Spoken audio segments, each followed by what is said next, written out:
You know what's strange?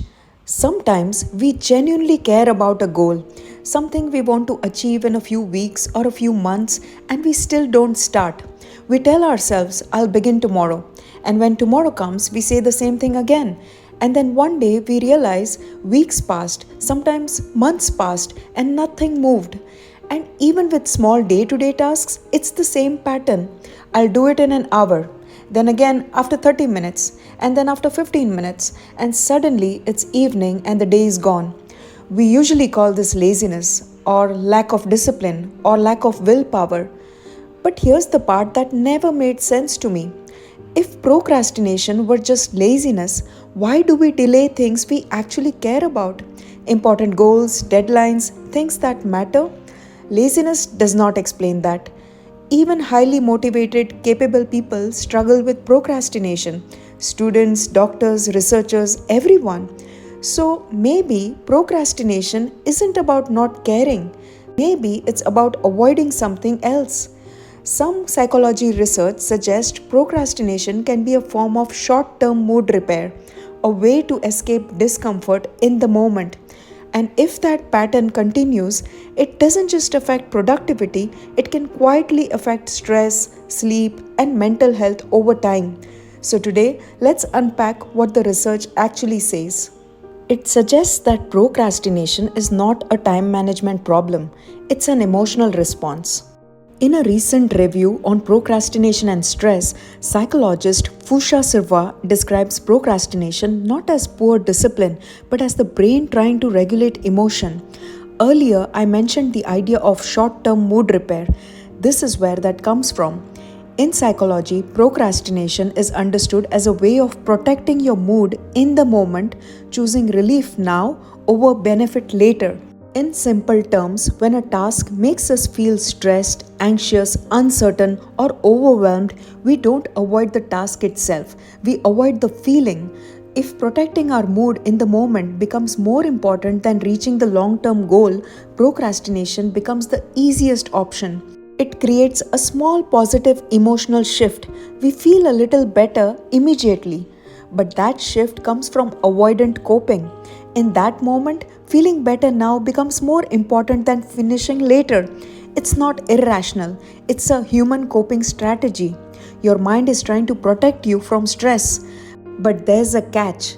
Imagine this. You open your laptop to start an assignment. Immediately you feel, I don't know where to begin. This is too much. What if I fail? Your mind says, let's get rid of this discomfort. So you check Instagram or clean the room or make tea, and instantly you feel better. That's not laziness, that's short term emotional relief. But as comforting as it feels, is temporary because the task is still there. And now there's also guilt. And this is where something important happens. That small moment of guilt after procrastinating, it does not exist in isolation.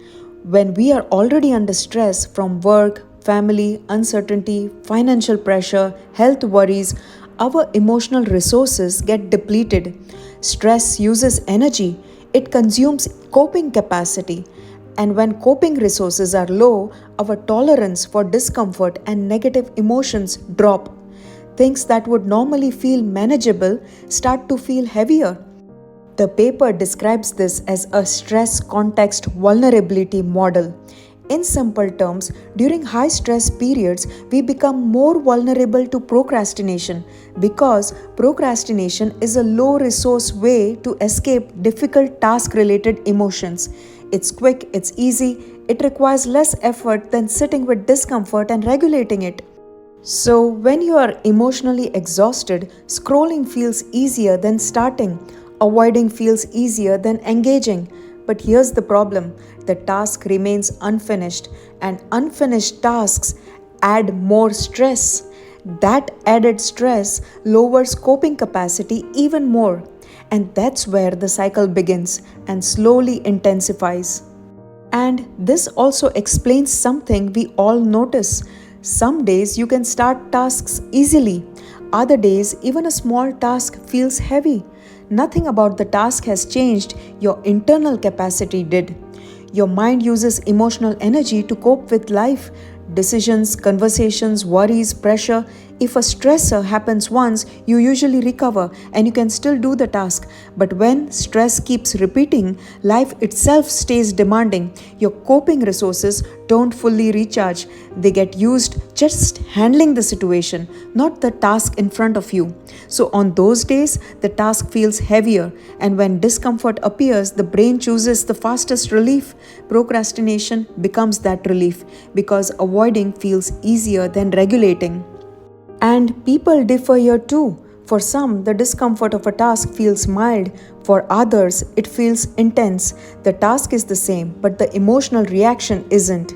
So, procrastination isn't just about discipline, it also depends on how strongly your brain experiences the discomfort in the first place. So far, we have talked about why procrastination happens. Your brain isn't trying to sabotage your goals, it's trying to regulate your emotions in the moment. Okay, but then this made me wonder, if procrastination keeps repeating like this, does it have long term consequences? To answer that, Johansson and colleagues followed more than 3,000 university students in Sweden over time, examining whether procrastination was associated with worse health outcomes 9 months later.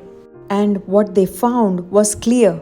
People who procrastinated more were more likely to experience more symptoms of depression, anxiety, and stress, poorer sleep quality, less physical activity, higher loneliness, more financial difficulties, and even certain types of physical pain. So, these outcomes did not appear the same day or even the same week. They were measured 9 months later.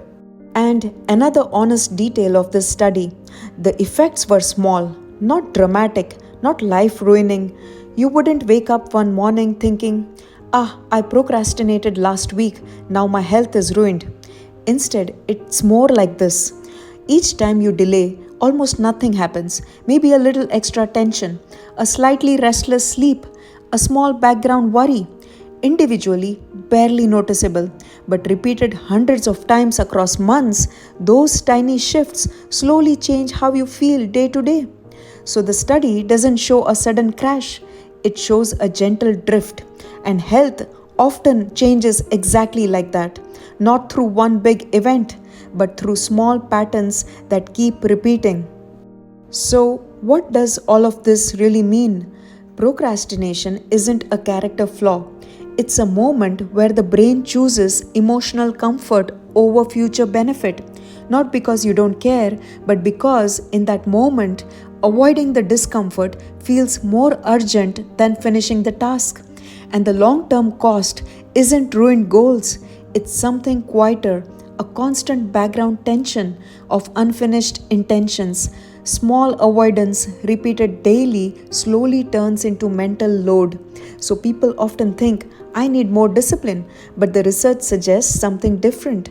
The problem isn't starting work, the problem is facing the feeling that comes before starting. And once you see that, procrastination stops looking like laziness. It starts looking like a signal, the mind asking for safety before effort. In the next video, we'll look at how to work with that, not by forcing motivation, but by making starting feel safe.